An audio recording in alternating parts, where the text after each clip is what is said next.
Muito bem, eu vou chamar essa palestra de Quebrando Correntes, porque o que a gente vai ouvir aqui é algo que é assustador, mas que é real na nossa vida e nós precisamos ter a consciência disso para podermos vencer o mal. É muito importante isso. Eu vou pedir a 4 voluntários, um por gentileza, vai ler Êxodo 20, verso 5. Quem vai fazer isso? Êxodo 20, verso 5. Quando eu pedir, o outro vai ler Êxodo 20, verso 6. Quem vai fazer isso? Êxodo 20, verso 6. Depois Ezequiel 18, 20. Ezequiel 18, 20. E depois João 9, 2.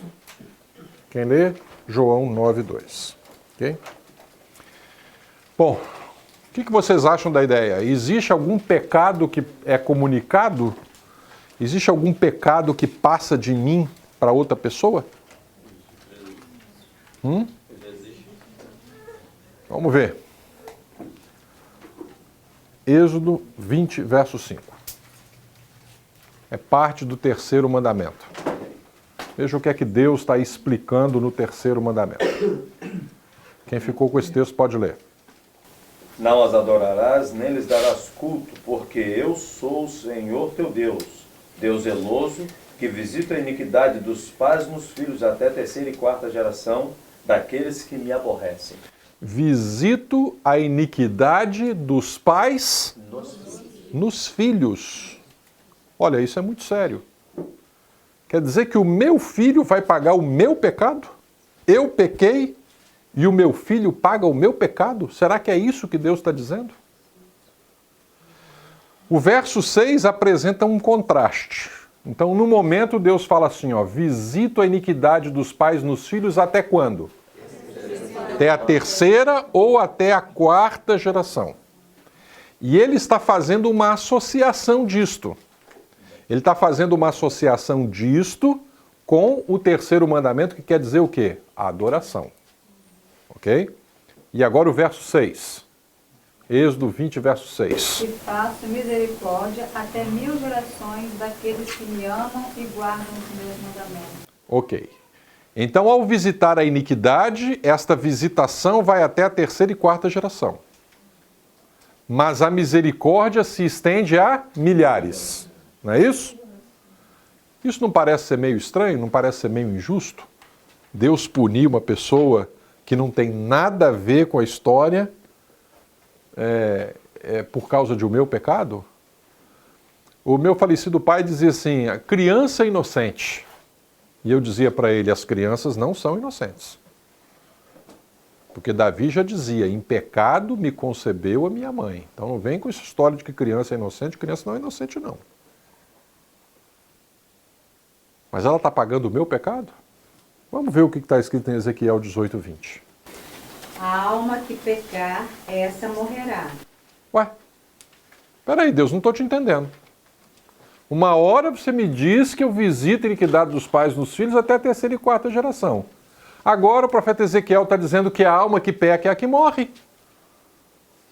Então o filho não pode pagar o pecado do pai. E vejam o que os discípulos estão dizendo para Jesus. João 9, verso 2. E os seus discípulos perguntaram, Mestre, quem pecou, este ou seus pais, para que nascesse cego? Tá vendo? Eles estão pensando que os pais dele ou ele mesmo pecou para que ele tivesse nascido cego. Não é curioso isso? Você não acha curioso? O fato é que a cultura do Velho Testamento imagina isso. A cultura do Velho Testamento imagina que a alma que peca morre. Isto imagina a cultura do Velho Testamento. Por que eles imaginam desta forma? O mandamento está dizendo, visito a iniquidade dos pais nos filhos. E não se esqueçam, guardem isso na memória. Guardem na memória. Esta informação está sendo dada no mesmo texto que diz, não prestem culto a outros deuses. A questão está ligada a uma questão de adoração. E nós vamos ver como é que isso funciona. Bom, vamos pensar um pouquinho sobre a questão da transmissão de memórias. Esse camarada que vocês estão vendo aí é Carl Jung. Ele é conhecido aí na psicologia, e a psicologia tem uma corrente, uma escola, que é a escola junganiana, né? Eles dão esse nome. Ele foi um grande pensador da psicologia. E ele escreveu o seguinte: em 1912, ele publicou uma obra chamada Psicologia do Inconsciente, e ele disse que os seres humanos herdam ideias e sentimentos dos seus ancestrais. As ideias e os sentimentos dos seus ancestrais, vocês herdam, nós herdamos. O tipo de sentimento, o tipo de emoção, ok? Ele também diz que estas imagens primordiais ou arquétipos, como eu a chamei, pertencem a modelos básicos da psique inconsciente e não podem ser explicadas por aquisições pessoais. O que é isso? Ele analisa a pessoa e vê que aquele hábito, que aquela coisa que está formada na mente da pessoa, não foi adquirida por um hábito pessoal dela, por um desenvolvimento próprio. Nós, enquanto pessoas, somos perpassados por muitas influências. A escola, os vizinhos, os pais, os professores, as pregações na igreja, tudo aquilo em que nós estamos envolvidos, em todos os cenários em que nós estamos envolvidos, nós somos perpassados por ideias e essas ideias nos marcam de alguma forma. Estas coisas que nos marcam são chamadas de aquisições. Nós adquirimos isso. A Sra. White fala que nós temos tendências que são adquiridas, mas ela também fala de tendências que são herdadas. Há algumas tendências que nós temos que recebemos por herança. E se nós as recebemos por herança, e Jung estava percebendo isso, porque ele não conseguia ver como que isto era adquirido nas influências que aquela pessoa recebia, e então ele passou a analisar os pais, os avós, e percebeu que isto veio transmitido geneticamente para eles. Ele disse: isto aqui é um arquétipo. Ele chamou isso de arquétipo. Segundo a psicologia, arquétipos vêm a nós através de uma memória genética. A memória genética foi bastante estudada e a Escola de Medicina Emory, de Emory University, em Atlanta, eles perceberam que em muitas situações, principalmente situações traumatizantes, as coisas são gravadas no nosso DNA e aí quando a gente tem um filho, isso é transmitido para o nosso filho. Como é que eles fizeram esse estudo? Eles fizeram um estudo com ratinhos. Então eles botavam lá o ratinho num coisinha lá e vinha uma comidinha pro ratinho. E quando o pobrezinho do ratinho ia comer aquela comidinha, levava um choque. Acendia uma luz e levava um choque. Com o passar do tempo, eles só acendiam a luz, não davam choque. E o ratinho, ó. Aí vieram os filhos desses ratinhos. E eles não colocavam choque naquela comida, mas eles não iam comê-la. Mesmo passando fome, eles não comiam. Quando acendia a luzinha, eles, ó. Quem ensinou para esses ratinhos que levava choque ou que aquela luz significava que era uma coisa ruim? Eles receberam isto, herdados de uma memória genética, porque isso gerou nos ratinhos um trauma. Gerou um trauma.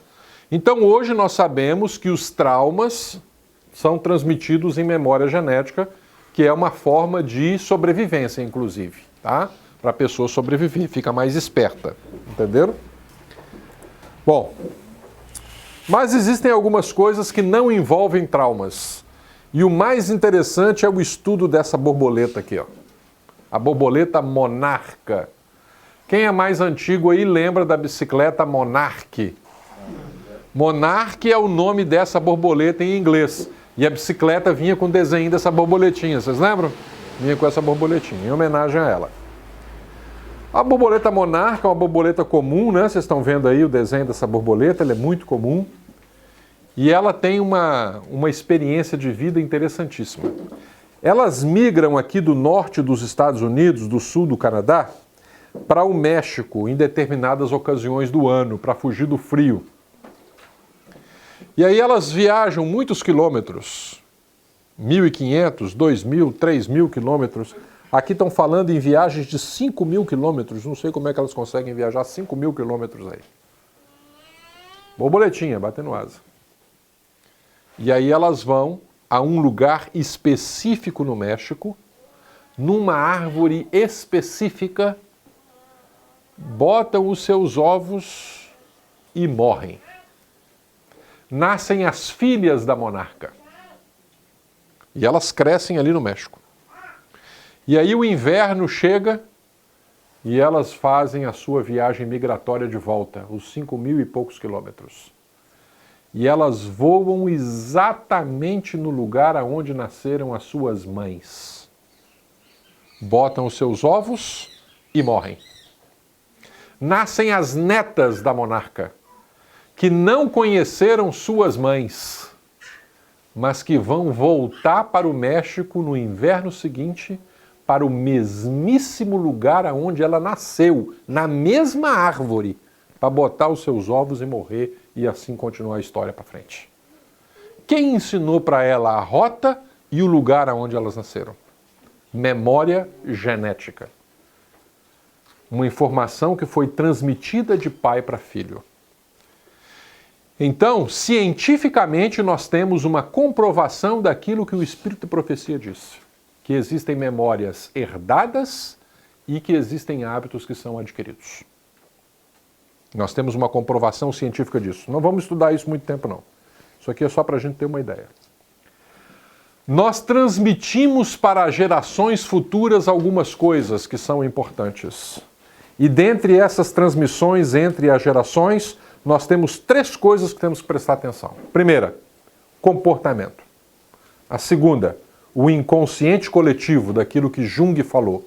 E terceiro, a memória genética. Vamos na ordem, vamos começar com o inconsciente coletivo. Depois disso aqui vocês vão entender por que Deus lá no Velho Testamento chega para o povo de Israel e fala assim: quando vocês chegarem nessa cidade, vocês vão matar homens, mulheres, crianças, animais e não vão deixar sobrar nada. Vocês vão entender por quê. O inconsciente coletivo é algo muito interessante. A gente pensa que as nossas crianças não aprendem aquilo que está ao redor, pois elas estão ligadas o tempo todo e elas aprendem tudo, 100% do tempo. Todo o tempo elas adquirem isso. Aquilo que está acontecendo ao nosso redor, aquilo que elas estão observando, e muitos pais não têm, às vezes, consciência disso. Eu gosto de algumas músicas, quando meu filho era pequeno, eu lamento, assim, ter cometido os erros que cometi, todo mundo lamenta, né? Se a gente pudesse voltar ao reloginho do tempo e fazer tudo diferente do que a gente fez. Mas eu gostava de ouvir uma musiquinha que eu queria que ficasse na minha cabeça sempre, porque a música dizia assim: Senhor, eu quero ser como tu, porque Ele quer ser como eu. Então, Senhor, me faça ser igual a você, porque o meu filho quer ser igual a mim. Então, se ele quer ser igual a mim e eu sou igual a você, então ele vai ser igual ao Senhor também. A importância de testemunharmos para os nossos filhos daquilo que nós fazemos, daquilo que a gente conversa na mesa do sábado. Minha esposa sempre puxava a minha orelha por conta disso. No sábado, na mesa, não é momento da gente ficar discutindo sobre obra e sobre o irmão fulano, o irmão Beltrano, o que aconteceu na igreja, o que fez, o que deixaram de fazer. Porque o menino está ali na mesa, está prestando atenção. Nós temos que testemunhar para eles as coisas. Não funciona faça o que eu falo e não faça o que eu faço. Isso não funciona. Eles sempre vão fazer aquilo que nós fazemos. Sempre vão fazer aquilo que nós fazemos. E é por isso que nós precisamos ter um testemunho claro, direto, prestar atenção em nossas ações, porque elas são a maior e primeira linguagem daquilo que eles vão aprender. Isso é muito importante. E esse inconsciente coletivo, ele faz parte da nossa vida. porque você atende um telefone e aí, fulana, Beltrano quer falar com você. Fala com ele que eu não estou aqui não. A criança está vendo e está aprendendo. Entendeu? Está pescando isso. Cada ato, são como cera. Imprime ali, ó, ficou e acabou. É uma coisa interessante. E às vezes a gente dá risada. Como é que essa menina aprendeu isso? Com quem será que ela aprendeu? Muito bem. Esse é o inconsciente coletivo. A outra questão é a questão da memória genética. Depois eu vou falar do comportamento. A memória genética é algo impressionante. Por isso Deus diz que o pecado do pai é visitado no filho. Você cultiva um determinado hábito. E muitas vezes nós ouvimos isso na orientação profética. Cuidado com o pecado acariciado. O pecado acariciado é aquele pecado que a gente cultiva como um animalzinho de estimação. Que a gente mantém aqui perto do coração e fica fazendo carinho naquele pecado. Isso é o pecado acariciado. É aquele pecado que se repete constantemente na minha vida. Eu peco, peço perdão a Deus, mas ele está ali de novo. Eu nunca largo aquele pecado. Eu fico brincando com a graça divina porque aquele pecado fica ali comigo. E isso é um problema, porque quanto mais eu pratico um pecado, quanto mais eu sigo um comportamento, mais fácil é repetir esse comportamento. Eu vou mostrar isso para vocês daqui a pouco. Vamos para o exemplo bíblico. Antes eu vou falar da autoprodução humana. Não, vou para o exemplo bíblico, depois eu falo da autoprodução humana. Deixa eu voltar aqui, porque senão esse é automático. Bom, na Bíblia nós temos a história de um camarada muito bacana chamado Abrão. Abrão foi tão bacana que mudaram o nome dele. Não chamava mais Abrão. E Abrão viveu num lugar chamado Harã. O seu pai saiu de uma cidade chamada Ur dos Caldeus, porque a coisa já não devia estar muito boa, né, espiritualmente falando. Então ele resolveu ir para um lugar distante. E ele foi para o mais distante que ele podia ir, nos confins do mundo, e habitou numa terra chamada Harã, que hoje é conhecido como Síria, ao norte do Líbano. Então ele viveu ali até que ele morreu. E quando ele morreu, Abrão tinha 75 anos de idade. Já estava casado com Sarai. E lá em Harã, Deus vem a ele e chama para que ele saia da terra, da parentela dele, para ele sair de Harã. Algumas pessoas argumentam que os deuses, aqueles deuses que Raquel escondeu, né, os pequenos ídolos do lar, que são chamados no hebraico de terafins, tem essa origem, esse nome terafins, por causa de Terá. Os terafins são muito comuns no Oriente Médio, porque eles são símbolo de propriedade de terra. Então, se eu tenho um bonequinho, esse bonequinho representa essa fazenda. Assim como você tem uma escritura hoje, naquele tempo eles tinham os bonequinhos, os terafins. Aquilo representava a fazenda, ou a terra, a propriedade. E com o passar do tempo, esses bonequinhos que eram diferentes, cada um fazia o seu, e se cada um faz o seu, nunca sai igual. Por isso, o ídolozinho representava bem a propriedade da terra. Eles passaram a ser ídolos mesmo. Começaram, na hora de fazer os bonequinhos, fazer bonequinhos de deuses. E aquilo passou a ter um duplo significado. Era não só apenas a propriedade, mas era também um objeto de idolatria. Talvez, eu estou conjecturando, não sei, talvez Terá tenha saído de Ur dos Caldeus por causa disto. E talvez Abraão queira ter abandonado a região ali onde estava, também por causa disto. Um pouquinho mais abaixo, ao sul, onde é o Líbano hoje, onde é Israel hoje, que é conhecida como a terra de Canaã, esta terra era uma terra muito idólatra. E Abraão teve que fugir para o outro extremo. A Bíblia diz que ele foi para o deserto do Negev. E lá no deserto do Negev, Abraão começa a viver, passa por Sicar, passa por Jerusalém, tem aquela briga entre ele e o sobrinho, aí Ló vai para Sodoma e Gomorra, mas Abraão fica no Negev, que é uma terra desértica, não tem muita água, não tem muita vegetação. E vocês conhecem a história, né? Depois ele teve que libertar o seu sobrinho numa guerra, o rei de Salém, que é o rei de Jerusalém, né? Melquisedeque foi lá visitá-lo e tal, né? Vocês conhecem toda essa história. Como é uma terra de deserto, houve um período de fome e Abraão vai para o Egito, que está pertinho. E no Egito não tinha esse problema de seca, porque o rio Nilo sempre dava agricultura, então sempre tinha comida. E Abraão então foi para o Egito. E quando ele chega lá no Egito, nós temos Sara, com uma idade razoável aí, né, uns 80 anos, então ainda está um pedaço de mau caminho, né, com 80 anos. A Bíblia diz que ela era bonitona e que o faraó ficou de zoião em cima dela. Não foi? E aí vocês conhecem a história. Mas o que é que Abraão disse para Sara? Ó, você é muito bonita, o pessoal aqui vai te cobiçar, eles vão te matar para ficar com, vão me matar para ficar com você. Então, é o seguinte, nós vamos contar uma meia verdade. Nós vamos falar uma mentira, vamos falar uma meia verdade. Porque de fato Sara era irmã de Abraão.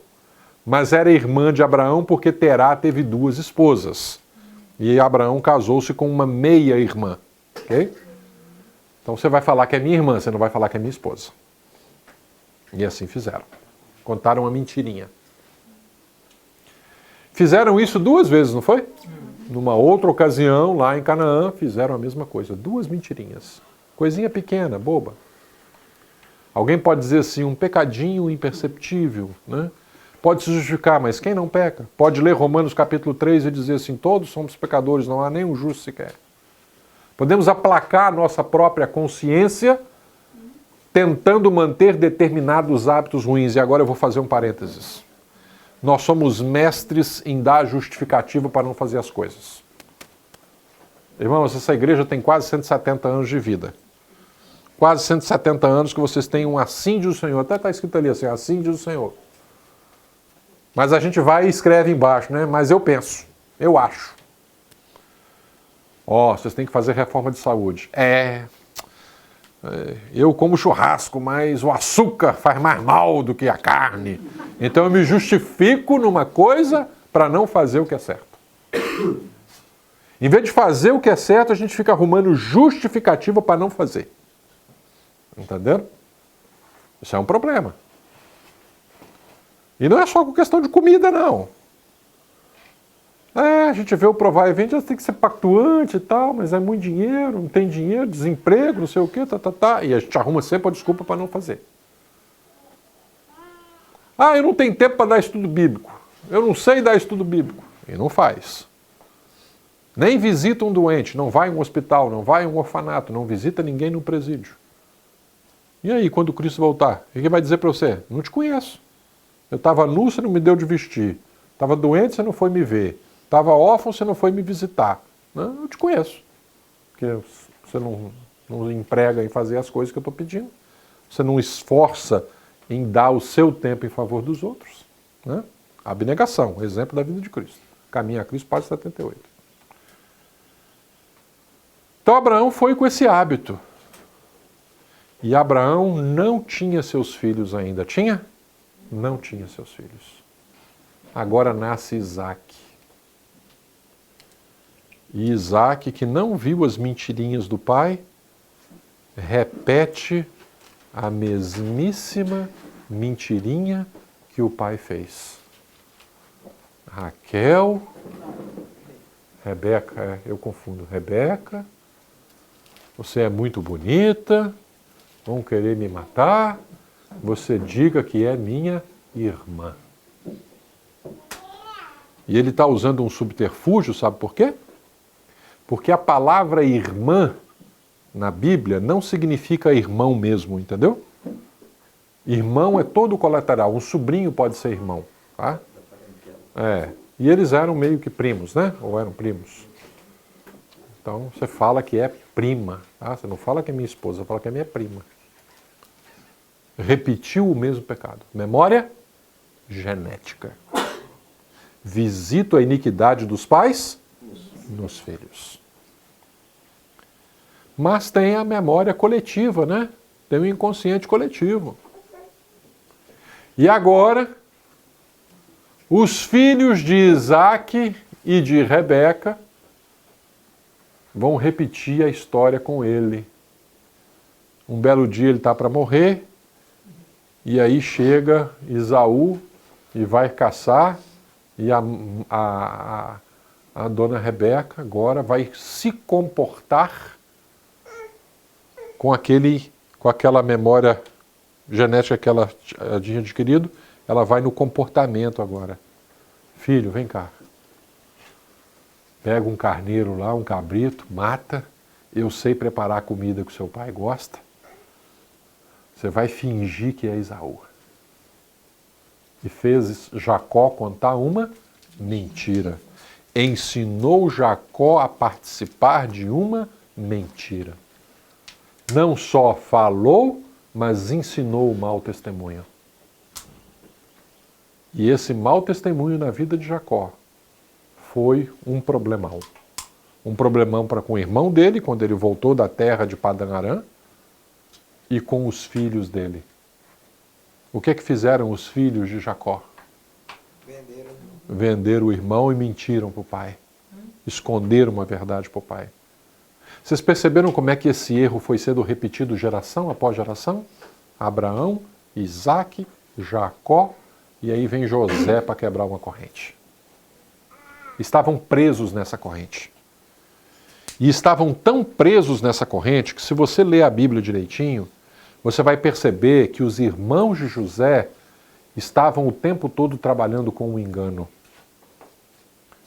2 irmãos usaram de um engano para praticar justiça com a Diná.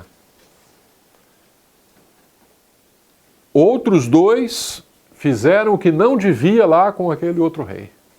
Só arrumaram bagunça na vida deles. Complicado. Muito complicado. Por isso é importante prestar atenção que, se você não quer alguma coisa para o seu filho, você tem que viver isso através de um comportamento. E esse comportamento não foi vivido para José.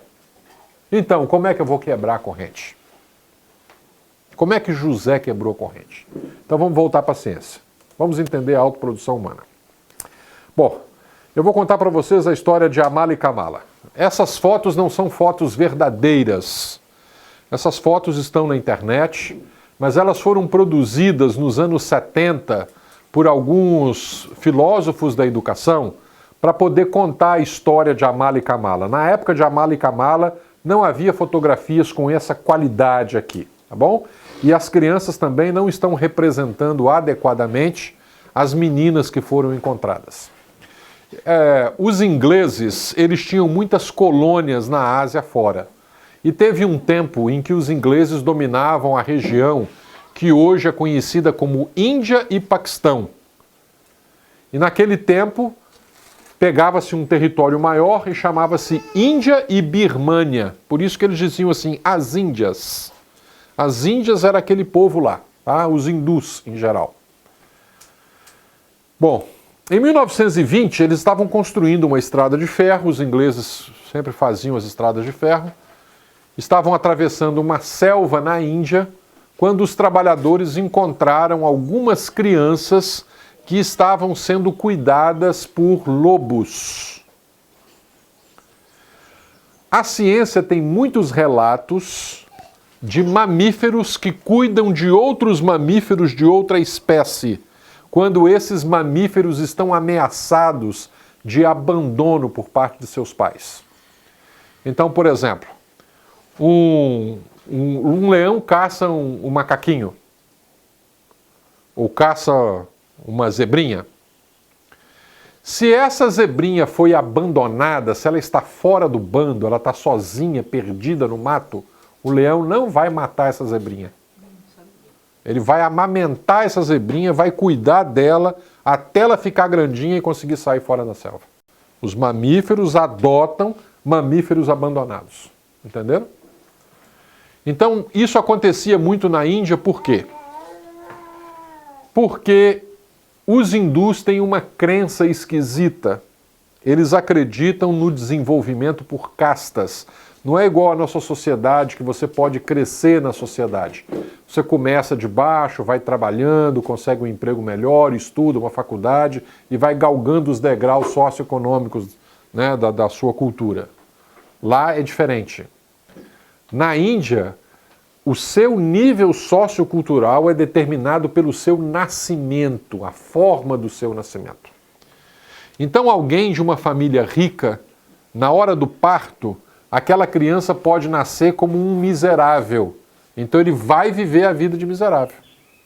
Ele vai ser levado para a periferia da cidade, vai ser dado para alguém para ser criado lá como um miserável. E ele não vai ter nada na vida. A única coisa que ele vai ter é um pedacinho de pano para cobrir as vergonhas dele, só isso. Ele vai ter que viver de ajuda dos outros, são aqueles faquirs magrinhos, entendeu? A Índia tem isso. Pode ser uma criança pobrezinha, mas ele nasceu com um espírito iluminado. Então esse aqui nasceu para ser grande.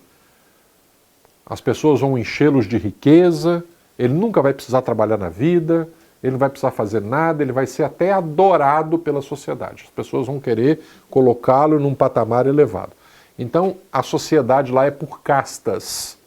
Você não muda de uma casta para outra. O seu nascimento determina o que você vai ser até a sua morte. Famílias ricas, que tem a criança nascida numa casta inferior, não quer ver o sofrimento do filho, pegava o seu filho, levava para a selva e entregava esse filho nos deus da mão da deusa da morte, a deusa Shiva. A Shiva, ou o Shiva, porque é um deus homem e mulher, é o deus mais adorado na Índia hoje, o deus da morte. A morte é o principal deus que eles adoram. Então entrega o filho para a morte, abandona lá na selva. E vem uma matilha, vem um bando qualquer de um animal e adota aquela criança. Tá? Então nós temos na literatura da educação 3 crianças que são muito famosas. Amala e Kamala e Mowgli, também apelidado de Tarzan, que foi criado por gorilas. Só que Tarzan é muito diferente daquilo que vocês imaginam nos desenhos, tá? Tarzan só conseguiu viver 3 semanas depois que foi tirado da selva e morreu.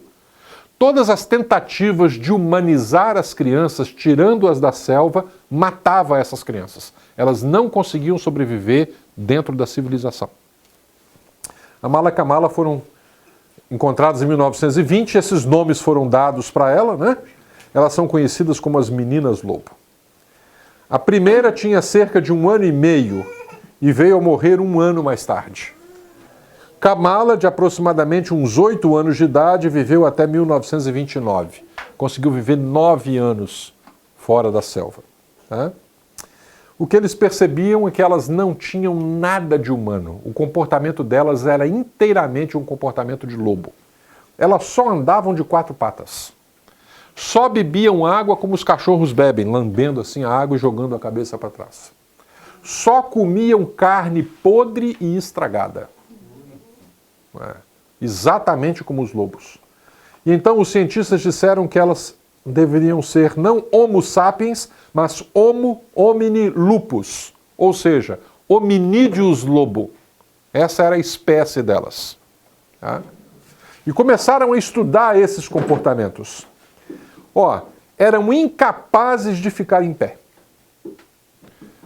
Uma levou não sei quantos anos para andar de pé. Mas todo o tempo andava sobre os seus cotovelos ou com as patas. Okay? Kamala só conseguiu aprender aproximadamente umas 50 palavras na vida toda. Precisou de 6 anos para andar. Uma criança aí, recém-nascida aí, a Ana, que tem quantos anos a Ana? A Ana, 3 anos, corre, pula, sobe em rede, não sei o quê. Né? Em menos de 2 anos uma criança está andando. Elas não conseguiam fazer isso. Qual é o resultado? Elas não eram humanas. Elas eram animais. não é porque nasce de um ser humano que é humano.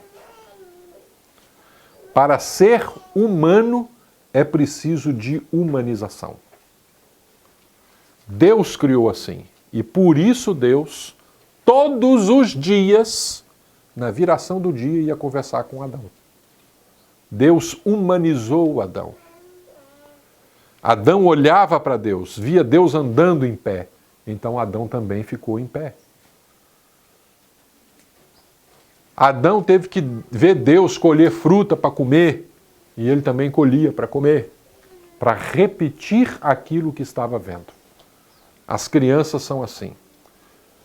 Nós somos assim.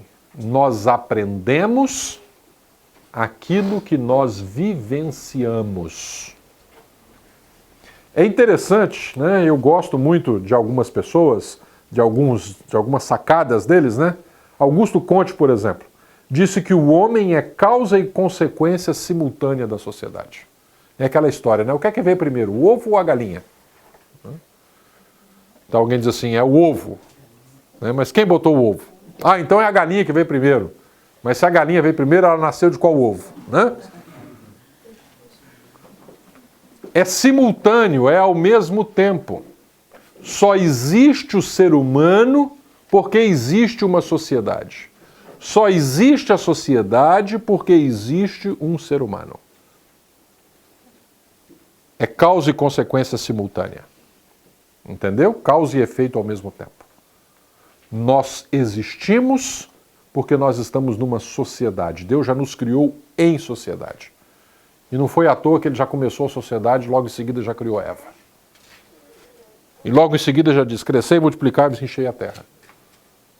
Deus criou uma sociedade. E esta sociedade é que nos humaniza, que nos torna gente, que nos torna humanos. Nascem as crianças e elas se comportam conforme nós comportamos. Você pega uma criança brasileira que nunca aprendeu japonês na vida. Pega essa criança recém-nascida, igual aquela menininha de colo lá.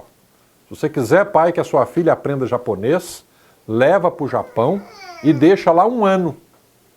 Não precisa colocar em escola nenhuma. Ela vai falar japonês fluentemente, sem ninguém ensinar. Só olhando e vendo, ela vai aprender isso. Ah, eu quero que o meu filho fale 5 línguas diferentes. Então, no primeiro ano da vida dele, você deixa num país. No segundo ano, você se muda para outro país, fica lá mais 1 ano. No terceiro ano, muda para outro país, fica lá mais 1 ano. E aí, aos 5 anos de idade, seu filho vai falar 5 línguas fluentemente. Nos países turísticos do Oriente Médio, e eu já vi isso lá no Egito, já vi isso na Turquia, crianças pequenininhas, 3, 4 anos, 5, 7, já sabem andar sozinhas. E tinha uma menininha lá que vendia cartões postais. E ela fica olhando assim, a gente conversar. Brasileiro, né? É brasileiro. E aí começa a falar um pouquinho de português com você. Aí está conversando com você, aí passa alguém falando em alemão. Aí ela vai atrás em alemão. Compra meu cartão postal, compra meu cartão postal. E aí está negociando o cartão postal com aquele alemão, passa um casal de franceses e ela no francês. Você me ajuda aqui a comprar um cartão postal. Assim, com maior facilidade. Por quê? Porque o tempo todo eles têm gente de todos os países e as crianças vão olhando e aprendem. E meus queridos, se eles são capazes de aprender isso, o que mais vocês imaginam que eles são capazes de aprender? A lei da mente funciona assim. Essa é a lei da nossa mente. E a lei da mente diz o seguinte: a repetição constante de um elemento leva inevitavelmente à ação. Vamos repetir? A repetição constante de um elemento leva inevitavelmente à ação. E como a gente aprende então por repetição, então mais uma vez, a repetição constante de um elemento leva inevitavelmente à ação. O que quer dizer essa frase? Quer dizer que se eu repito constantemente, repete, repete, repete, repete, repete, um elemento, a mesma coisa, repete, repete, repete, repete, repete a mesma coisa, o que vai acontecer? Inevitavelmente, sem nada para evitar, a ação vai acontecer. E eu me lembro das primeiras aulas de trânsito que eu dei para o meu filho. Botei ele no carro, esse pedal aqui faz isso, esse faz aquilo, esse faz a outra, tem essa alavanca aqui, tem o volante aqui, tem uma alavanca aqui do lado do volante, tem outra alavanca do outro volante, tem esse espelho aqui, tem aquele espelho e tem aquele outro espelho ali.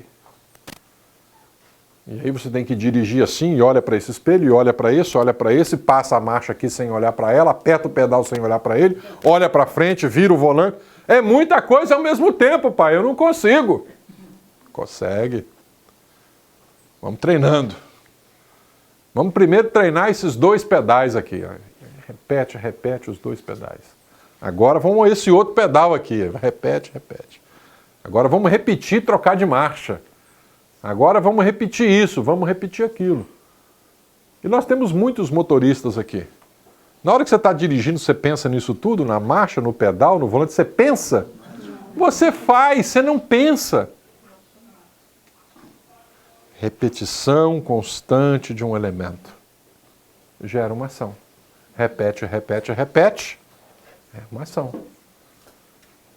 Lembra da vovozinha tricotando? Ela está com 2 agulhas lá, né? E para lá, porque a fulana, ela faz assim, que não sei o quê, aquela mulher não tem vergonha na cara, que não dá, e fala da vizinha da frente, da vizinha de trás, do apartamento de cima, de baixo, e de não sei quem, e não consegue nem respirar, e nem para de tricotar, e não respira, e não para de tricotar. É assim ou não é? Ela olha para aquilo, e às vezes ela puxa assim de volta, assim, errei um ponto aqui, né? E puxa uma quantidade de linha e continua. Agora você quer ver a primeira aula de tricô? Aí tem as 2 agulhas. Assim, assim, assim. Aí passa ali. Não sei nem onde vai a linha. E aquilo vai se repetindo, repetindo, repetindo. Daqui a pouco se torna automático. Lembra quando você fritou o seu primeiro ovo na vida? Foi mais ou menos assim? Espirra gordura para tudo que é lado. E hoje maneja 4, 5 panelas ao mesmo tempo. Eu não consigo entender como é que faz isso. Não consigo. Repetiu tanto que se tornou automático. A repetição... Não, está errado. A repetição... Constante de um elemento inevitavelmente a ação. Mais uma vez. A repetição constante de um elemento leva inevitavelmente à ação. Quero que vocês nunca se esqueçam disso. Porque isso tem impactos na nossa vida. Vamos lá. Tá vendo isso aqui? Tem músico aqui? Tem um mirim, né? Tem músico aqui? Aqui, Você é músico? mirim, tá ajudando? Não? Tem alguém aqui que é músico? Um ou outro isso. Sabe ler a partitura? Sei, mais ou menos. Tá bom. Bom, ler partitura é mais fácil que ler e escrever. Você não acredita? Sabe por que é mais fácil? Porque para ler e escrever, quantos fonemas tem na língua portuguesa, Silvia? Nós temos 24 letras. Fonemas. Fonemas depende dos números. Cada som Chuta aí, uns 500, 600, 1000, depende das Eles pessoas. vão se combinando, Né? né? Cada um vai fazendo diferença. Se a gente tem 26 letras, vamos botar vezes 5 vogais, no mínimo tem 100... Porque cada letra é um som. Hã? Então, assim, a combinação. Então, você tem, teoricamente, cada letra um fonema. Ok, mas vai dar no mínimo aí uns 150, 200. E notas musicais são só 7. O que é mais fácil decorar? 7 notinhas? Ou 100 e tantas combinações de letrinhas? Mais fácil é aprender a música do que ler e escrever. É. E as notas musicais vocês sabem, Dó, Ré, Mi, Fá, Sol, Lá, Si. São só essas 7. Quando você vai lá para a partitura, você vê essas bolinhas. As bolinhas estão preenchidas, ou as bolinhas estão vazias, ou elas têm um cabinho, uma anteninha. Essas anteninhas têm rabinho, não tem rabinho, tem 2 rabinhos, 3 rabinhos, 4 rabinhos. Isso não tem importância nenhuma na música. Essas coisas só servem para marcar ritmo. Mas ritmo, cada um faz o seu. Você só precisa prestar atenção na bolinha. É a bolinha que é o X do negócio. E as bolinhas são escritas em cima das linhas. Então aqui, entre espaços, né, em cima da linha ou fora da linha, para cima da linha, para baixo da linha, é essa que é a ideia. E aqui tem as notinhas, ó. Dó, Ré, Mi, Fá, Sol, Lá, Si. Depois volta. Dó, Ré, Mi, Fá, Sol, Lá, Si. Para baixo também. Dó, Ré, Mi, Fá, Sol, Lá, Si. Mesma coisa. O Dó de cima e o Dó de baixo é o mesmo som. Matematicamente, ele é a metade da frequência do outro. Mas é a mesma nota, o mesmo som. Ele só é mais alto ou mais baixo. Tá? Se você não quiser decorar 7 notinhas, porque você já está velho, já não tem mais paciência para ficar decorando nada, você compra uma caixinha de canetinha de cor, vai lá na partitura, pega todas as notinhas Dó e pinta de vermelho. Dó vai ser vermelho, pinta tudo de vermelho. O Ré vai ser azul, pinta todos os Ré de azul. O Lá vai ser verde, pinta todos os Lá de verde. Vem aqui no piano e bota no Dó, você pinta a tecla de vermelho, o Ré você pinta de azul. E aí você olha para lá, vermelho, pum, aperta o vermelho, azul, aperta o azul. Não é mais fácil assim? E aí vocês vão se lembrar que antigamente passava na rua uns camaradas vendendo umas harpinhas de mão e eles ensinavam você de que jeito? Botavam um papelzinho lá embaixo com as bolinhas e você ia só em cima da bolinha. Mesma coisa com o piano. Já fica tudo marcadinho. É só ir lá na bolinha. Facinho, facinho. Queridos, basicamente para tocar música é isso que você precisa saber, mais nada não. Sabiam disso? Que para você tocar uma música só precisa saber disso, que aquela bolinha é aquela teclinha? Olhou para aquilo ali, é essa teclinha aqui, ó, pá, essa aqui, pá. Só isso. Ritmo você faz do jeito que você quiser. Mais rápido, mais devagar, mais acelerado, demora mais numa nota, demora menos na outra. O violino ainda é mais fácil que o teclado. O ritmo você pega de ouvido. Tanto é que nenhum de vocês é músico, mas quando começa a tocar uma música do Inário, vocês acompanham no mesmo ritmo. Não tem nenhuma partitura para você saber o ritmo, mas você vai. Facinho, facinho. Bom, eu acho que eu trouxe os instrumentos no carro aí, nós vamos montar uma orquestra sinfônica, tá bom? Eu vou sair distribuindo os instrumentos aí e nós vamos tocar uns hinos do Inário na praça pública. Vocês topam? Beleza, você fica com o violino. Facinho? Topam a ideia? Não é tão fácil assim como parece, né? Por que não é? Porque é treino, amigos. É repetição constante. Você vai para um conservatório de música, colocam você numa sala desse tamanhozinho aqui, com piano, abre um livro em que a bolinha está sempre na mesma linha e você fica o dia inteiro apertando a mesma bolinha. Tem. O professor fala, ó, essa bolinha aqui é com esse dedinho. Você fica... Pode ir embora para casa, filho. No dia seguinte você volta. Tem 2 bolinhas, uma em cima e embaixo. Em cima e embaixo, no mesmo lugar. Aí ele fala, esse aqui é com essa bolinha, que você já fez ontem, você já sabe. E esse aqui agora é com esse outro aí. Agora você vai fazer esses 2. Aí você fica lá o dia inteiro fazendo isso aqui, ó.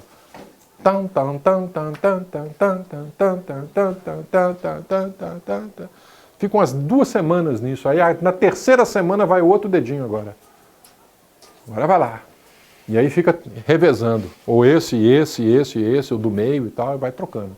Até você ficar craque nesses 3 dedinhos. Depois fica no 4º dedinho, 5º dedinho, depois vai a outra mão. Aí já começa a combinar as coisinhas. Depois que está bem combinadinho em cima, agora você vai com o pezinho no pedalzinho, vai apertar o pedalzinho. E a pessoa, 11 anos depois, 11 anos depois de ficar nesse negocinho de bolinha para lá, bolinha para cá. Senta lá no piano da igreja e toca a música do culto que está tocando. Leva tempo. Muito tempo. Repete, repete, repete, repete, ação automática. Meus queridos, Abraão não chegou na terra dele contando uma mentirinha. Hábitos são formados. Você não acorda de manhã cedo, abre a janela, dá aquela espreguiçada. Que dia bonito, acho que hoje eu vou matar uns 2. Com bastante crueldade. Não é assim que funciona. Não é assim que um assassino mata a pessoa. Hábitos vão sendo cultivados. Hábitos vão sendo formados e acumulados ao longo da vida, até chegar a um resultado funesto. Entenderam como é que o pecado se forma? O pecado se forma assim.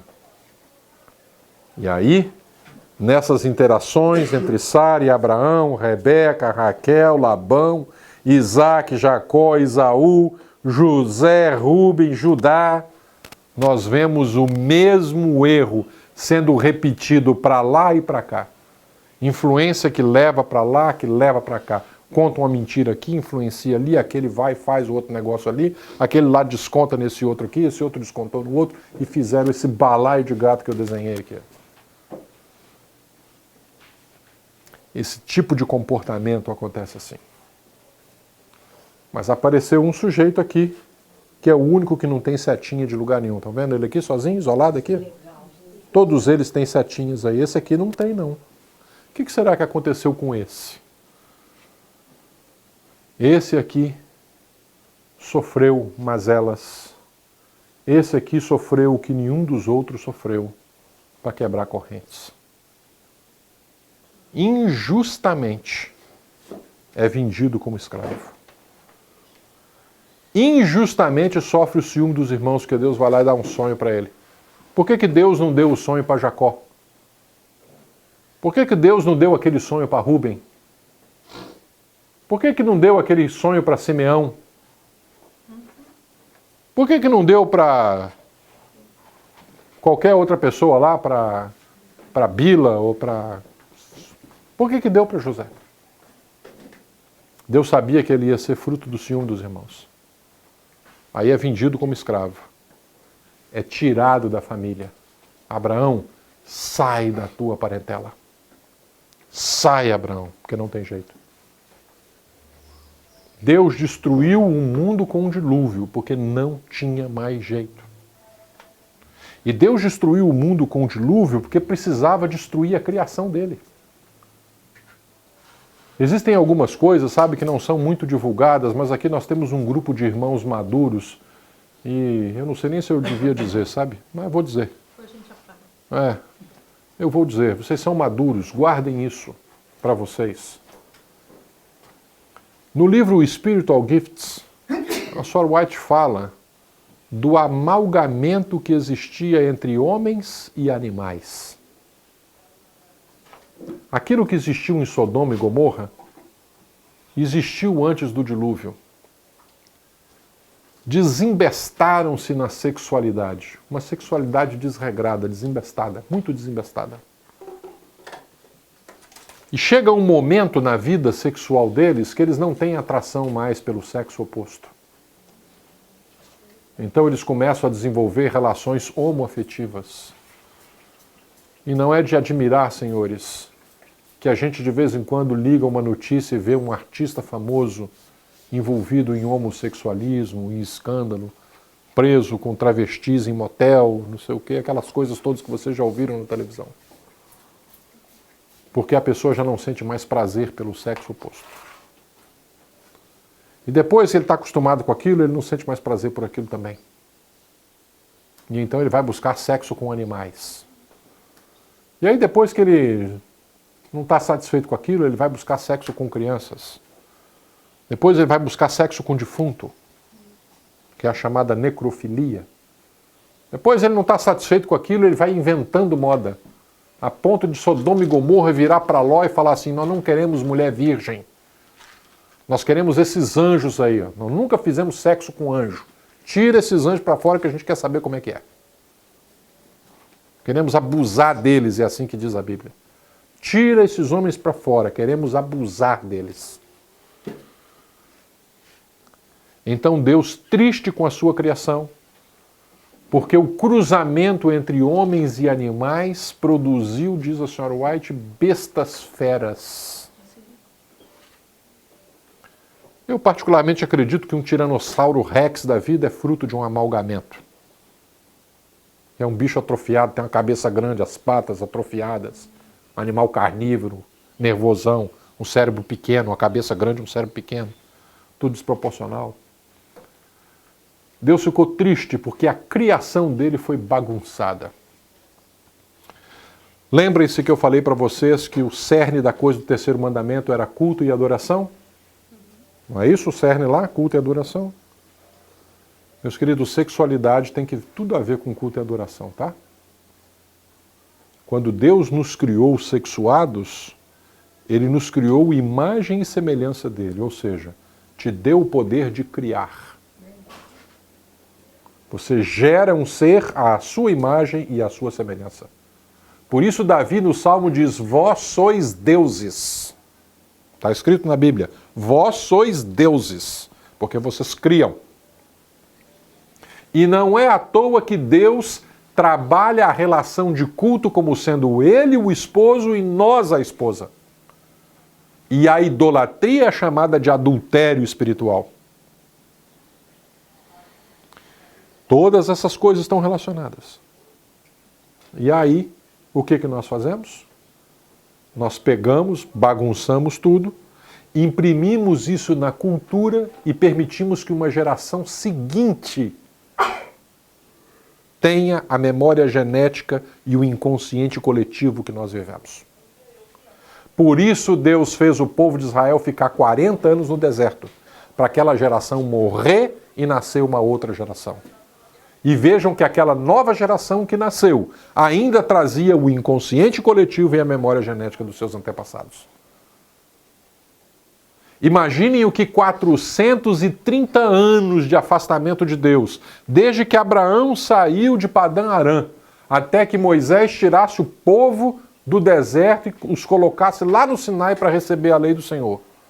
Olha como os 430 anos fizeram a cabeça do povo ficar pequena espiritualmente.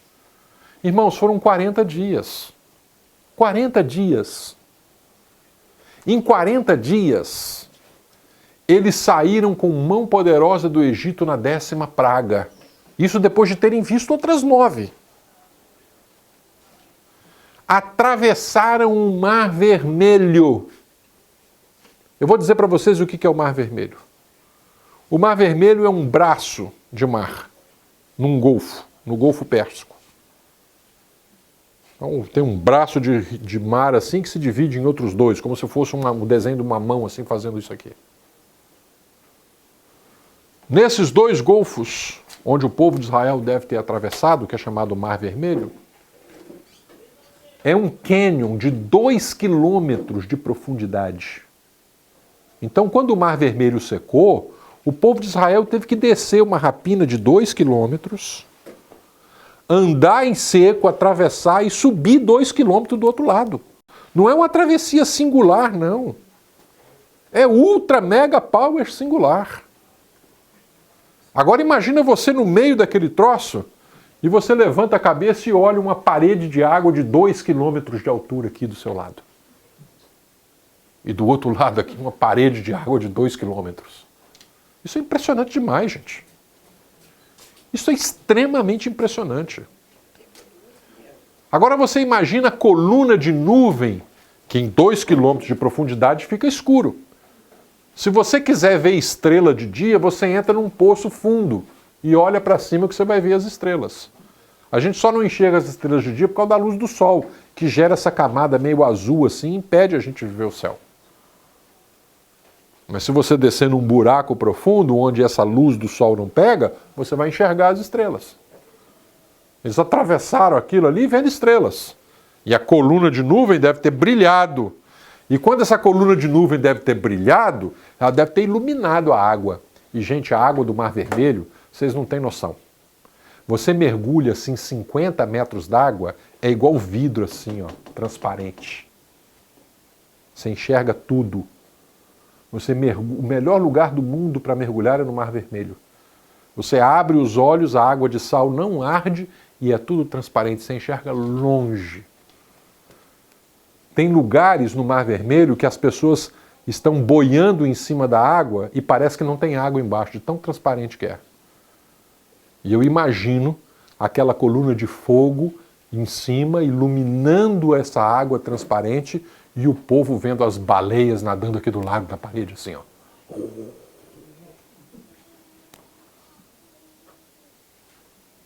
Mas chegam do outro lado, não tem água.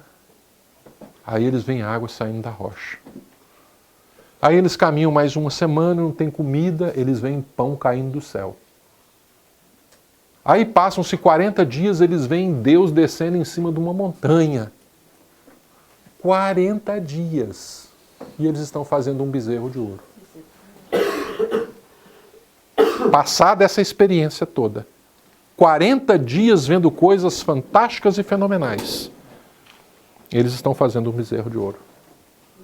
Vejam o que 400 anos de separação de Deus fizeram. E nós, que fomos separados durante 1260 dias, ou 1260 anos proféticos. Apocalipse 12, 13 e 14. Daniel capítulo 7, capítulo 8 e capítulo 12. Quase 1300 anos em que a verdade de Deus é pisada por terra.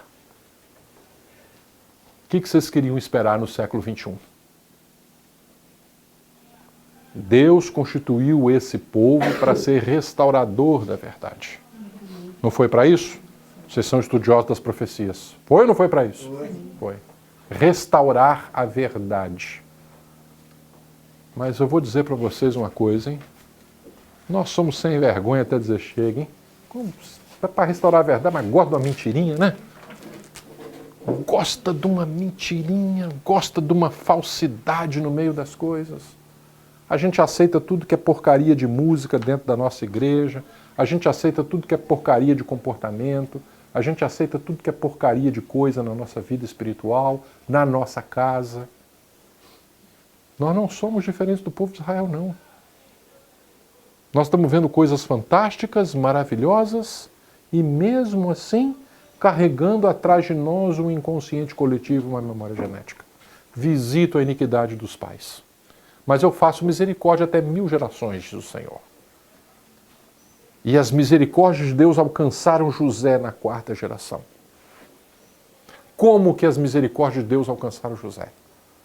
Primeiro, José é vendido como escravo, sofre um trauma.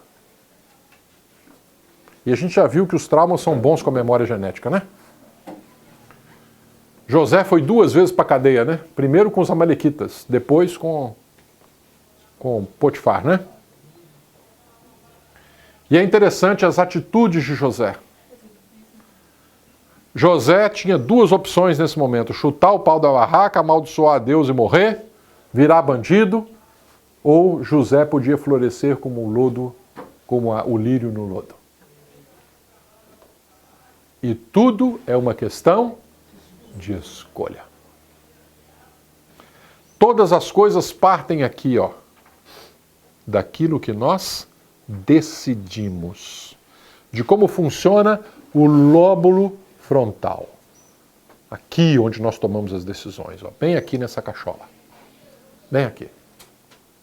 As coisas vêm e você faz escolhas. Por isto, a alma que pecar, essa morrerá, porque ela escolhe. Eu posso ter memória genética, eu posso ter inconsciente coletivo, mas eu sou dono das minhas escolhas. Lá em Ezequiel 18:2, Deus pergunta: que tendes vós que acerca da terra de Israel proferis este provérbio dizendo: Os pais comeram uvas verdes e os dentes dos filhos é que embotaram. A uva verde é ácida. Se você come muita uva verde, os dentes estragam.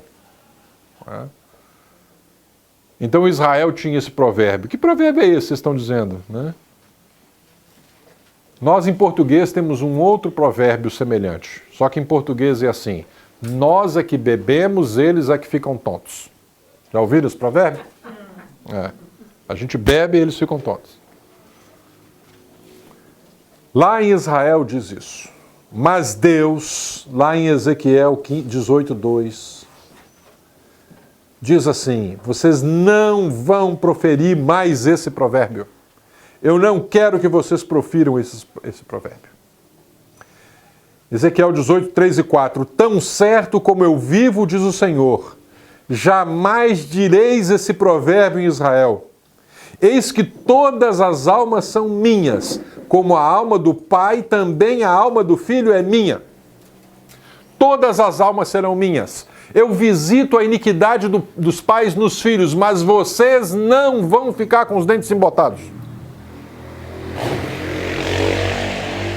Primeiro passo, a primeira coisa é o arrependimento. Podem dizer o que dizer de José, mas José era orgulhosinho. José gostava de exibir as coisas.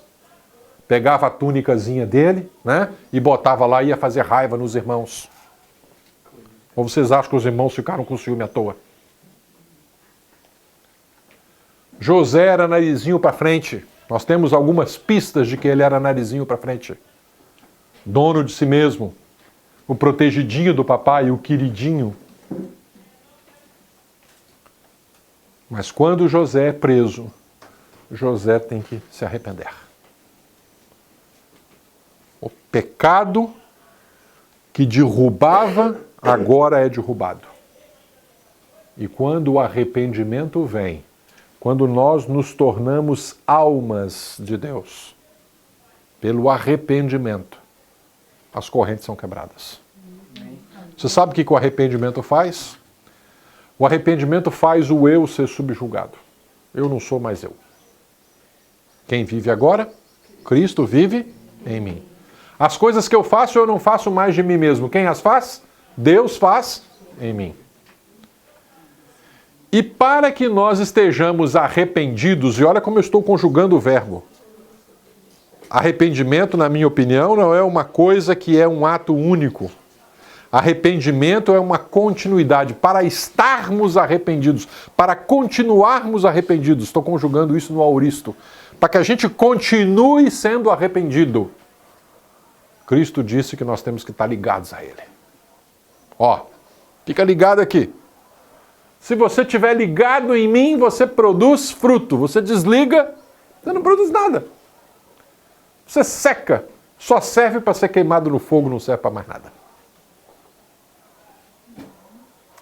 Por isso, eu preciso estar constantemente ligado a Cristo. O livro Fé e Obras diz que arrependimento é o imediato abandono do pecado e a tristeza que sentimos por ele. Eu sinto tristeza pelo pecado e abandono o pecado. Eu não quero mais esse pecado. Ele me deixa triste, então eu o abandono. E para que eu faça isso, eu tenho que estar ligado em Cristo. É Ele que me alimenta. É Cristo quem produz o querer e o efetuar. Não pense que é você que faz. Ah, eu mudei. Não, você não mudou nada. Você continua sendo o mesmo ser humano salafrado sem vergonha. Quem mudou foi Cristo no seu coração. Agora você tem Cristo no seu coração. Agora você tem um Senhor da sua vida que dirige a sua vida. Agora, como Paulo diz em Romanos, os meus membros agora fazem coisas que o meu Deus quer. Porque eu de mim mesmo não faço nada. José teve que passar por isso. E aí, Ezequiel continua. Um homem justo cumpre a vontade de Deus e por isto vive. E como é que José testemunha para a mulher de Potifar? Como eu poderia fazer? A resposta de como eu poderia fazer é simples. É só fazer. Como você pode fazer? Faz. Você pode fazer. Você quer matar alguém? É só matar. Você quer adulterar? É só adulterar. Você quer mentir? Quer roubar? É só roubar. Fazer? Faz. Mas não foi essa a ideia que ele colocou. Ele pergunta como eu poderia fazer e pecar contra meu Deus. Isso não tem. Simplesmente fazer, dá para fazer. Mas fazer e pecar não tem jeito. O que impediu José de fazer foi a ideia de pecar contra Deus. Como eu poderia pecar contra Deus? Como é que eu vou poder transgredir, me desligar desse Deus aonde a gente está ligado? E é por isso que a gente tem que ter a conexão. É por isso que tem que ter a conexão. Continua Ezequiel dizendo, o filho do justo desobedece aos princípios de Deus e devido ao seu pecado, morre. Desobediência, morte. Fórmula simples. Deus vira para Abraão e fala assim, ó, anda na minha presença e ser perfeito. Deus não está perguntando se você tem a capacidade de ser perfeito. Em nenhum momento a Bíblia diz que você só vai para o céu se você estiver perfeito. Mas ela manda fazer o quê? Ser perfeito. Ela manda correr atrás. Corre atrás. Não abandona essa ideia, não. Corre atrás. Ah, mas isso é justificação pelas obras. Que seja. Porque Tiago fala que as obras, junto com a fé, cooperam. Não abandona as obras, não. Não pense nessa pregação moderna que tenta fazer uma aproximação da doutrina adventista ao mundo protestante. O mundo protestante é que quer jogar as obras fora. Nós não queremos jogar a obra fora, não. A obra tem o seu lugar. Elas cooperam com a fé. Se Abraão não tivesse subido um monte, levado a lenha, levado Isaac, levantado a mão e botado força para puxar o cutelo, ele não teria sido justificado pela fé, não. As obras cooperaram com a fé. Vamos fazer. Dá uma suadinha na camisa, precisa de um esforçozinho, sabe? A gente precisa de um esforçozinho. E esforçozinho é uma coisa interessante. Me faz lembrar de um vídeo que a minha esposa me mostrou um dia, a gente dá risada dele. Tem uma mulher querendo fazer dieta. E ela fala que vai esfregar o corpinho zero caloria dela na cara da sociedade. Que ela vai pra praia comprar um biquíni novo, vai ficar bonita, e não sei o quê, tá. E alguém vira para ela e fala assim, mas para isso você tem que parar de comer doce, né? Ela, hã? Tem que parar de comer doce? Mas eu não quero parar de comer doce. Eu nem gosto de praia.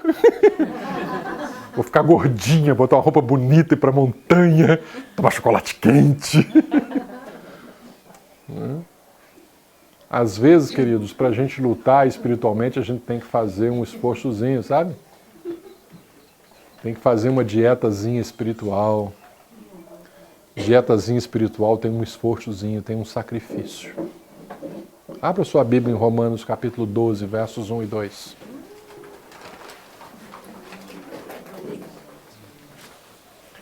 Enquanto vocês estão abrindo, eu vou ler Ezequiel 18, 14. O neto do justo, filho do ímpio, olha só, terceira geração, decide não imitar os pecados do pai e vive. Então o terceiro passo é decidir. Ele decide. José decidiu. José escolheu. E foi a mesma coisa que Deus disse para Caim, sabe? Está aqui, ó, Romanos 12. Eu chamo Romanos 12 de terapia da realidade. Olha a terapia da realidade. Rogo-vos, pois, irmãos. Rogo-vos, estou implorando. Imploro, irmãos. Que apresenteis os vossos corpos como o quê? Sacrifício. Quer ir para o céu, querido? Tem que fazer sacrifíciozinho, tá?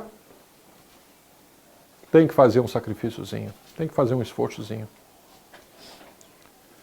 Apresenteis os vossos como sacrifício vivo, como sacrifício o quê? santo e como sacrifício agradável. Porque Caim levou sacrifício, mas não foi agradável a Deus. Tem que ser santo, tem que ser vivo e tem que ser agradável. E continua. O que é que diz mais? Olha aí a terapia da realidade. Não vos conformeis com este século. Esse século, meus irmãos, é um século em que a gente vive para gastar o que não tem, para comprar o que não precisa, para mostrar para as pessoas que a gente não gosta aquilo que a gente não é. Oppenhauser. Oppenhauser. A sociedade consumista do século XXI é uma sociedade que vive para gastar o que não tem, comprando o que não precisa, para agradar as pessoas que não gostam, mostrando a elas aquilo que nós não somos. Então eu vou lá, vou comprar um celular S18, porque o S18 é o top das galáxias. Então eu chego, sento, cruzo as pernas, né? E estico o braço e fico questão exibindo, né? Olha aí meu S18 aí, ó. Olha aí o meu tablet novo, o meu celular novo. E aí lá no porta-luva do carro, tem lá uma Bíblia, né? Porque foi adquirido em suadas prestações a perder de vista. Essa grossura. Endividado. Aí para pagar essa dívida, ele tem que fazer o quê? Trabalhar, e como ele tem que trabalhar, não tem tempo para fazer culto, ele não tem tempo para a família, não tem tempo para a igreja, não tem tempo para nada. Este é o século XXI. O século XXI é dinâmico, é muito dinâmico. É um absurdo. Tem um tal de WhatsApp aí que é um troço de doido. E tudo é rápido, é tão rápido que come as palavras, você tem que ficar adivinhando o que está escrito.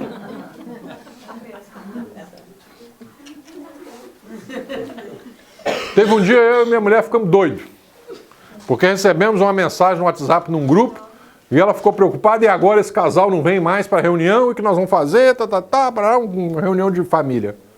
Será que aconteceu alguma coisa? Será que eles brigaram, vão divorciar? O que está acontecendo? E a mensagem era uma mensagem boba, a gente aqui não sabia comer as letrinhas lá, entender o que as meias letrinhas estavam querendo dizer. Século XXI. A gente é do século passado. Eu sou do século passado, né?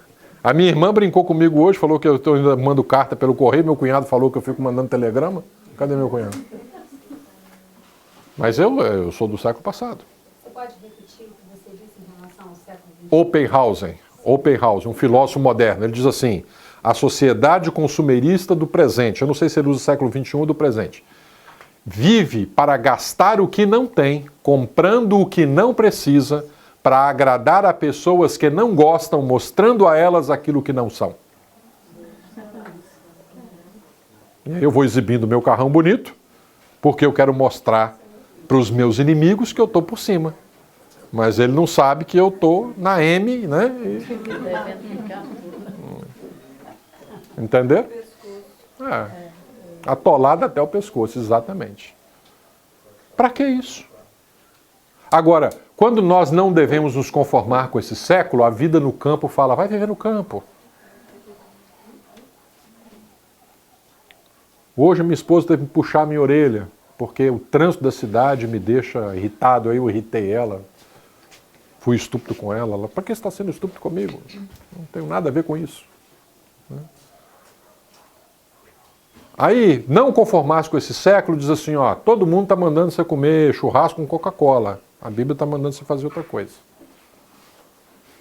O mundo está dizendo para você usar Calvin Klein, Zara, sei lá que marca que é, eu estou por fora desses trem. Mas a Bíblia diz vestir com simplicidade, olhem para os lírios do campo. O mundo aí fora fala assim, não, você tem que crescer economicamente aos 40 anos, você tem que ter R$1 milhão já no seu patrimônio. Mas a vida de Cristo diz assim, ó, não se preocupem com amanhã, basta cada dia o seu próprio mal. Viva pela fé.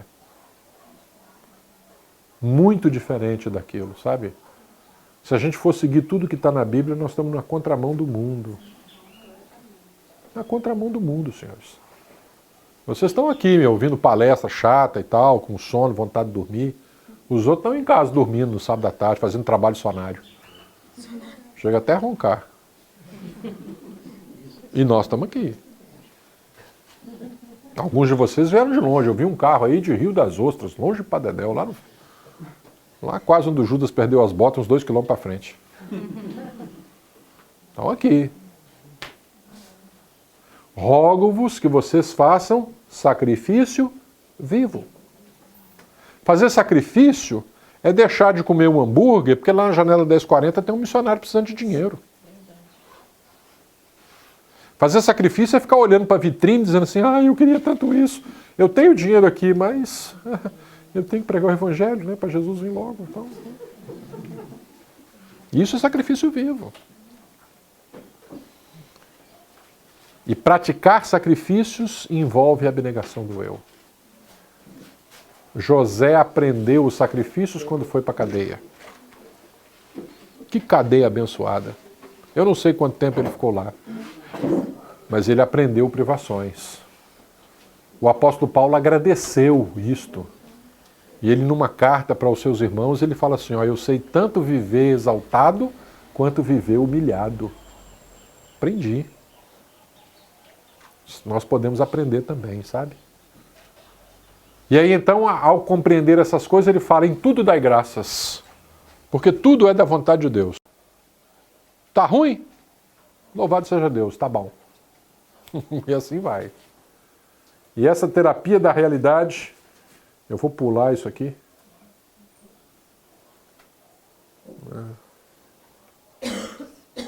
Cadê? Não está aqui. Achei para mim, eu acho que é Gênesis 3. Deus está tendo um bate-papo com Caim. 4. Deus está tendo um bate-papo com Caim. Logo no começo do capítulo. E ele vira para Caim e fala assim, Caim, por que você está com a cara caída aí? Que verso que é esse aí? É o Verso 5. 2, 3, 4. Não enxergo aqui. Alguém lê aí, por favor. 4, verso 6. Lê aí, pode ler. Então lhe disse o Senhor, por que andas irado e por que descaiu o teu semblante? Se procederes bem, não é certo que serás aceito? E se todavia procederes mal, eis que o pecado jaz à porta, o seu desejo será contra ti, mas a ti cumpre dominá-lo. Ok, meus queridos? Se você proceder bem, você é aceito. Se você proceder mal, é porque o pecado está batendo na sua porta. Mas sabe de uma coisa, Caim? É o último texto que a gente vai ler hoje. Deuteronômio, capítulo 30, verso 15. Deus está dizendo assim, queridos, eu ponho diante de vocês a bênção e a maldição, para que vocês escolham. E ele acrescenta, ele diz assim, Oxalá. A palavra Oxalá em hebraico quer dizer tomara. Na verdade, a palavra Oxalá quer dizer assim, queira Deus, tomara que vocês escolham a vida para que vivam. Eu coloco diante de vocês a bênção e a maldição. É só escolher. Como é que a gente escolhe a maldição? O que é que está escrito aí? A maldição, quando vocês não cumprirem os meus estatutos, os meus juízos e os meus mandamentos, que hoje eu coloco diante de vocês. Porque os mandamentos do Senhor são vida, diz o salmista. E por que eles são vida? Porque cumprindo-os, o homem viverá por eles. São vida. É Deus dizendo, quando Deus diz assim, faz assim, é porque é vida, é bênção. Nós adquirimos a bênção quando nós ouvimos a palavra de Deus. Oxalá, queira Deus, rogo-vos, irmãos, pelas misericórdias de Deus, façam o sacrifício vivo. Experimentem a boa, a santa, a perfeita, a agradável vontade de Deus. Deus é muito melhor do que aquilo que a gente imagina. Quando Deus nos dá as coisas, Ele não está pedindo privação. Quando Deus está pedindo as coisas, Ele está dando vida. Quando Ele pede, Ele dá vida. É maravilhoso isso. Quando o ser humano pede, ele quer algo em troca para si mesmo. Não é? Me dá isso, me dá aquilo, é apenas para mim mesmo, né? Deus não. Na igreja de Deus, as bênçãos vêm para que a gente seja um abençoador. Não é? Que vocês escolham a vida e que vocês vivam. Vivam com a consciência de que tudo que vocês fazem, tudo que vocês dizem, tudo aquilo que está diante de vocês tem uma influência. Uma influência na sua mente e uma influência na vida dos outros. O seu comportamento fala para os outros. Eu gosto daquele hino que diz: ó Senhor, muitos há que me contemplam. Nós somos o maior testemunho de Deus. Vivam como se vocês fossem julgar os anjos. Vivam como se vocês fossem julgar o mundo, é o apelo de Paulo. Porque nós precisamos testemunhar. Nós precisamos dizer do amor de Deus. Misericórdia, Senhor. Tenha compaixão de mim, que sou pecador. Que Deus possa derramar o seu Santo Espírito sobre você hoje, nesta manhã. Sobre mim também. Para que nós sejamos transformados. Para que no momento da decisão nós saibamos escolher, abandonar o nosso desejo, porque ele é contra nós, mas escolher a vida que está em Cristo Jesus. Permaneça ligado nele sempre. Deus te abençoe. Amém.